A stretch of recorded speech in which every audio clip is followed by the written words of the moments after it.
నాకు ఉండాలని మనస్ఫూర్తిగా కోరుకుంటున్నాను.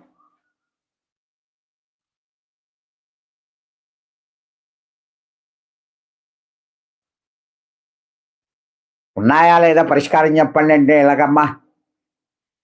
పరిష్కారం చెప్పేస్తున్నాను, వినండి. ప్రదోష కాలంలో శివాలయంలో శివ దర్శనం చేసుకోండి.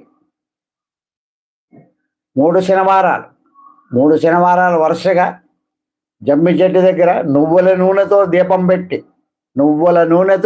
పెట్టి గుడ నివేదనం అంటే బెల్లం మొక్క నివేదనం చేయండి. చేసి 21 సార్లు ప్రదక్షిణం ఆచరించండి.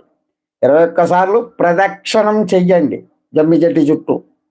శమే శమేతే పాపం శమే శత్రు వినాశిని అర్జునస్య ధనుర్ధారి రామస్య ప్రియదర్శిని అని ఒక్కొక్కసారి చదువుతూ ఒక్కొక్క